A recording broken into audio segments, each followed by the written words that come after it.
아파트의 자산 가치를 파헤치는 이론 전문가 아커입니다. 반갑습니다. 커미님, 오. 얼마 전에 뉴스 보셨어요? 네. 동탄에 네. 아파트 딱 한 가구가 나왔는데 무려 300만 명이 몰려서 청약 사이트 서버가 터졌다는 거예요. 아니 무슨 일이에요 이게?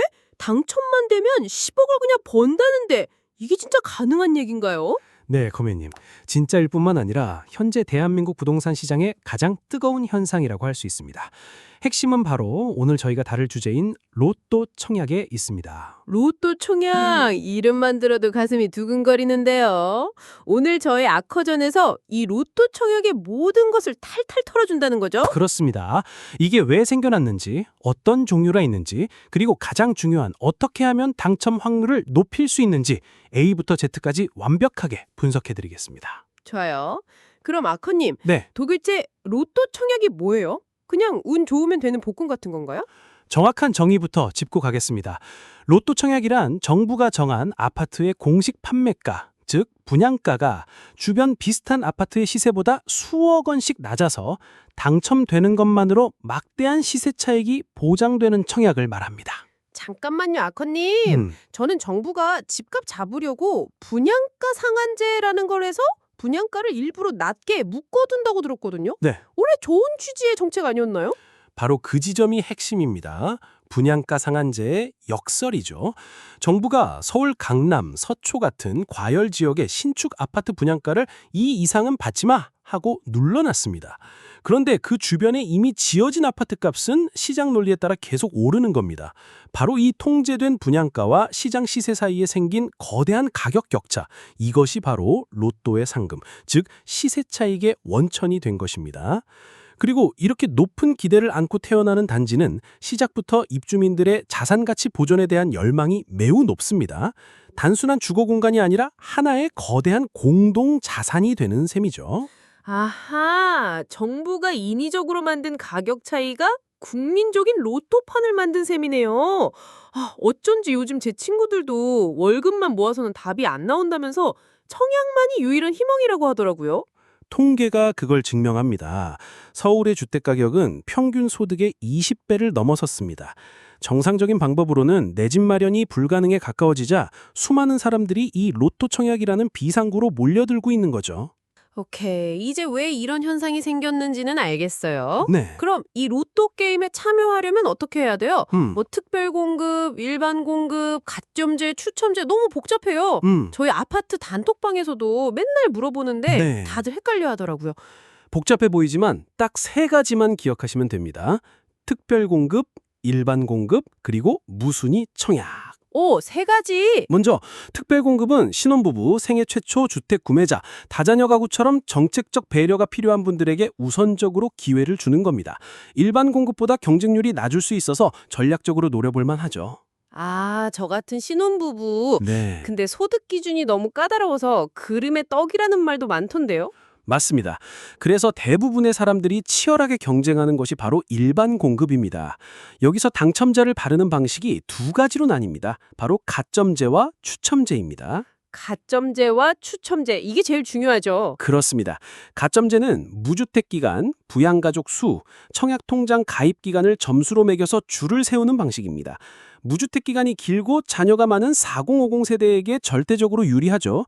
서울 인기단지는 60점, 70점이 돼야 명함을 내밉니다. 저처럼 결혼한 지 얼마 안 되고 아이 없고 무주택 기간 짧은 30대는 가점제로는 희망이 없네요.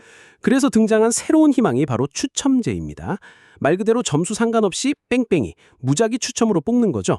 정부가 가점이 낮은 2030 청년층의 기회를 확대하기 위해 규제 지역에서도 추첨제 비율을 크게 늘렸습니다. 오, 그럼 저 같은 청포자, 청약 포기자에게도 한 줄기 빛이! 바로 여기서 오늘의 꿀팁 나갑니다. 가장 중요한 것은 나 자신을 아는 것입니다. 나는 가점제 플레이어인가 추첨제 플레이어인가 이걸 냉정하게 판단해야 합니다. 본인 점수가 60점을 훌쩍 넘는 고가점자라면 가점제 비율이 높은 단지를, 저처럼 20점에서 30점대의 저가점자라면 추첨제 비율이 100%인 비규제 지역 대형 평수나 규제 지역 내의 추첨제 물량을 전략적으로 노려야 합니다. 와, 이건 진짜 꿀팁인데요. 무작정 다 찔러보는 게 아니라 내가 이길 수 있는 판에 들어가야 한다는 거군요. 그럼 아커님, 네. 근데 아까 세 가지라면서요. 네. 마지막 하나. 제 친구들이 맨날 노래를 부르는 줍줍은 뭐예요? 이름도 귀여워요. 줍고 줍는다. 정식 명칭은 무순위 청약입니다. 특별공급, 일반공급 다 끝나도 계약 안 된 자토리 물량을 푸는 거죠. 이게 원래는 별거 아니었는데 2023년에 정부가 규제를 확 풀었습니다. 거주지역, 집소유 여부, 청약통장 유무 아무것도 안 따지고 전국 누구나 신청할 수 있게 된 겁니다. 대박! 그래서 아까 말한 동탄에서 300만 명이 몰려는 사태가 벌어진 거군요. 정확합니다. 하지만 너무 과열되다 보니 최근 다시 해당 지역 거주, 무주택 같은 조건을 붙이며 규제를 강화하는 추세입니다. 줍줍의 문이 다시 좁아지고 있는 거죠. 아쉽네요. 근데 아크집, 네. 만약 제가 이 모든 관문을 뚫고 기적적으로 당첨됐다고 쳐요? 예, 그럼 이제 인생 역전 끝난 거 맞죠? 천만에요. 당첨은 끝이 아니라 진짜 게임의 시작입니다. 개인의 자격을 증명하는 관문이 끝났다면 이제 그 아파트의 가치를 증명해야 할 시간이 온 것이죠. 당첨자가 반드시 넘어야 할 두 개의 큰 산이 있습니다. 바로 전매 제한과 실거주 의무입니다. 아, 전세 주소 잔금 치르려고 했는데 무조건 들어가 살아야 하는 거예요? 돈 없으면 어떡해요? 바로 그 문제 때문에 2024년 아주 중요한 법이 개정되었습니다. 실거주 의무를 최초 입주 후 3년까지 유예해 준 겁니다. 이게 무슨 의미냐면 이 3년 유예 조치로 당첨 후 바로 입주하지 않고 합법적으로 2년간 전세를 놓을 수 있는 길이 다시 열렸습니다. 즉 전세 보증금으로 잔금의 상당 부분을 해결하는 갭 투자가 사실상 가능해진 겁니다. 헐, 대박 사건! 그럼 당적 목돈이 부족한 사람들도 선당 후검을 외칠 수 있게 됐네요. 하지만 바로 그 후고민의 핵심은 지속적인 가치 관리입니다. 높은 시세 차익만큼 중요한 것이죠. 이때부터 커뮤니티의 역할이 수면 위로 떠오르기 시작합니다. 그렇죠. 하지만 또 다른 복병이 있습니다. 음. 바로 대출 규제. 네. 특히 2024년부터 도입된 스트레스 DSR 제도입니다. 앞으로 금리가 오를 것까지 미리 계산해서 대출 한도를 깎는 아주 강력한 규제예요. 와, 한쪽에선 갭투자로 돈 없이도 집 살 길을 열어주는 것 같은데 다른 쪽에선 대출을 꼬마 막아버리네요. 완전 모순아니에요. 바로 그 모순 속에 기회가 있습니다. 음. 과거엔 잔금 대출이 안 나오면 당첨을 포기해야 했죠. 네. 하지만 이젠 스트레스 DSR 때문에 대출 한도가 줄어도 실거주 의무 유예를 활용해 전세 보증금으로 부족한 돈을 메울 수 있는 탈출구가 생긴 겁니다. 아, 그러니까 이제 로또 청약 당첨의 핵심은 대출 많이 받는 능력이 아니라 계약금 플러스 잔금 마이너스 전세 보증금 차액을 감당할 수 있는 현금 동원 능력이 된 거군요. 정확합니다.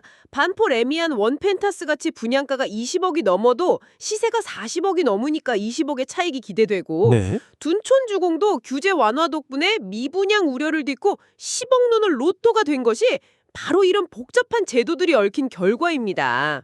와, 오늘 정말 머리에 쥐가 날 것 같아요. 로또 총약이 그냥 운이 아니라 정부 정책과 시장 그리고 복잡한 규제들이 얽히고 설킨 고도의 전략 게임이었네요. 오늘의 핵심을 요약하겠습니다. 첫째, 로또 청약은 분양가 상한제가 만든 구조적인 현상이다. 둘째, 당첨 전략은 가점제와 추첨제는 자신의 위치를 파악하는 것에서 시작된다. 셋째, 당첨 후에는 실거주 의무 유예를 활용한 자금 계획이 성패를 가른다. 그리고 넷째, 로또의 가치를 끝까지 지키는 것은 결국 수준 높은 커뮤니티다. 자, 그럼 우리 시청자분들을 위한 실전 꿀팁 제가 정리해 볼게요. 첫째, 청약홈 어플부터 깔고 내가 가점제형 윤간인지 추첨제형 인간인지부터 파악하자. 둘째, 관심 있는 단지 공고문은 돋보기 쓰고 분석해서 나에게 맞는 특별 공급이나 추첨제 물량을 노리자. 셋째, 선당 후검도 좋지만 계약금과 최소한의 잔금 계획은 반드시 세우고 덤비자. 완벽한 정리입니다. 절대 감정이 아닌 철저한 전략으로 접근해야 합니다. 그리고 그렇게 당첨된 분들이 모여서 새로운 입주자 대표회의를 구성하고 우리 아파트의 가치를 어떻게 지켜나갈지 고민하게 될 때 그때가 바로 저희 아커전이 진짜 전문성을 발휘할 시간입니다. 여러분은 로또 청약에 대해 어떻게 생각하세요? 혹시 아찔했던 청약 경험이 있다면 댓글로 함께 나눠요. 오늘 저희가 준비한 내용은 여기까지입니다. 오늘 영상이 도움이 되셨다면 뭘 해야 한다고요? 구독, 좋아요, 알림 설정까지 꼭 부탁드려요. 다음 주에는 층간소음 더 이상 참지 마세요. 합법적으로 복수하는 현실적인 방법으로 돌아오겠습니다. 기대해 주세요. 다음 주에 만나요.